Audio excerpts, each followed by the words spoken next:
Schedule क्या होते हैं और कितने होते हैं, बताइए थोड़ा।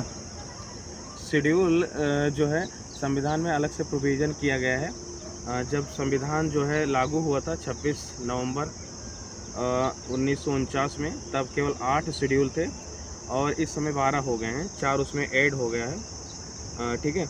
और ये बेसिकली अदर जो है आर्टिकल को इम्प्लीमेंटेशन करने में और जो है जो संविधान संशोधन हुए हैं उससे रिलेटेड है।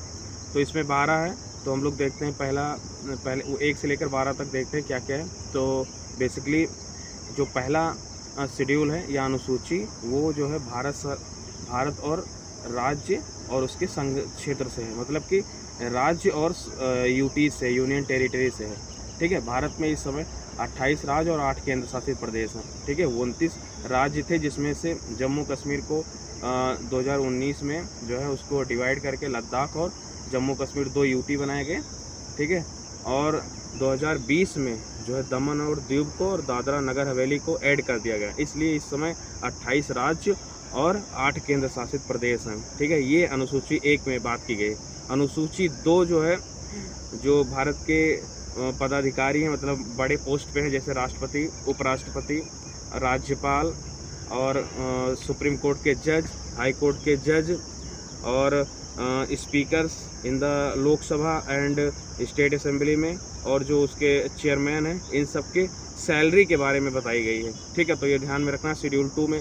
शेड्यूल 3 में जो है मिनिस्टर्स को और जो है स्पीकर्स को, चेयरमैन को, बोथ इन पार्लियामेंट और असेंबलीज में, स्टेट असेंबली में, दोनों जगह, और जो है इसके साथ ही जो हाई कोर्ट और सुप्रीम कोर्ट के जो जज होते हैं, उनकी जो है ओथ के बारे में बात की गई है। ठीक है। तो ये शेड्यूल 3 में बात की गई।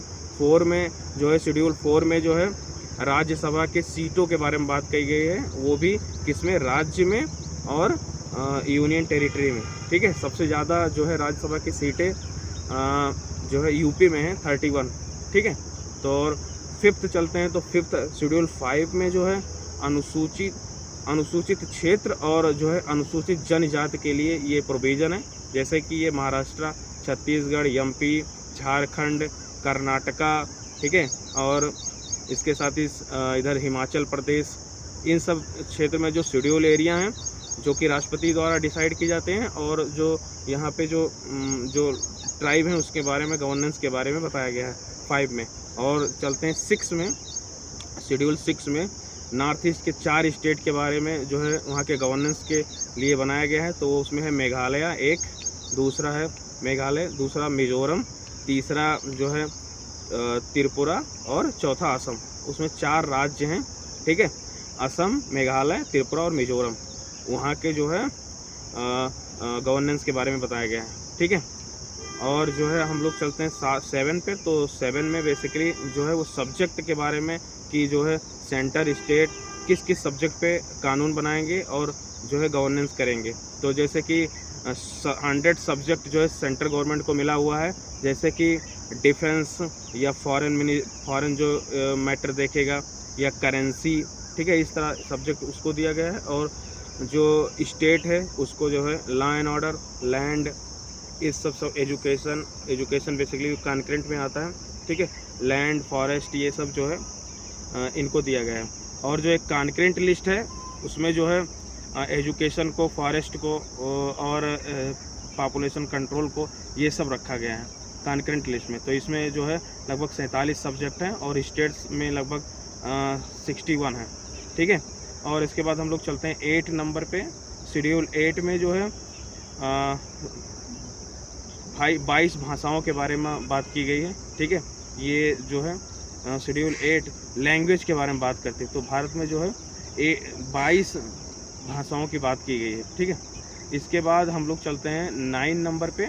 9 जो है जो भूमि अधिग्रहण करती है सरकार, फर्स्ट कॉन्स्टिट्यूशन अमेंडमेंट 1951 के से रिलेटेड है, और ये जो है लैंड एक्विजिशन से रिलेटेड है।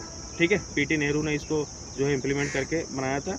और इसके बाद जो है हम 10th पे चलते हैं। तो ये बेसिकली दल बदल विरोधी, जो दल बदल कर लेते थे चुनाव जीतने के बाद, उसके विरोध में है। तो ये इसे बोलते हैं दल बदल विरोध। ठीक है। अनुसूची जो होती है वो 52वें संविधान संशोधन 1985 के द्वारा इसे ऐड किया गया था। राजीव गांधी सरकार के द्वारा, ठीक है। ये दल विदल विरोधी कानून है, ठीक है। और चलते हैं 11वां, तो 11वां अनुसूची जो है पंचायती राज से संबंधित है, पंचायती राज से संबंधित है। ये जो है 73rd कॉन्स्टिट्यूशन अमेंडमेंट 1992 में लाया गया था, ठीक है। ये बेसिकली डेमोक्रेटिक वैल्यू को डिसेंट्रलाइज करता है, मतलब केवल दिल्ली तक जो है सेंटर नहीं रहेगा डेमोक्रेटिक वैल्यू, जबकि रूट लेवल पे ले जाने की बात की गई है कि गांव में चुनाव हो, गांव के लोग डिसाइड करें वहाँ की लोकल पंचायत डिसाइड करे कि क्या करना है गांव में, कैसा डेवलपमेंट हो, ठीक है। और इसके बाद अंत में 12 शेड्यूल जो है वो म्यूनिसिपल कॉरपोरेशन के बात की गई, यानी कि शहरों में जो लोकल गवर्नमेंट होगी उसके बारे में ये डिसेंट्रलाइज पावर करती है डेमोक्रेटिक वैल्यू को, ठीक है। तो ये भारत के 12 शेड्यूल हैं, ओके।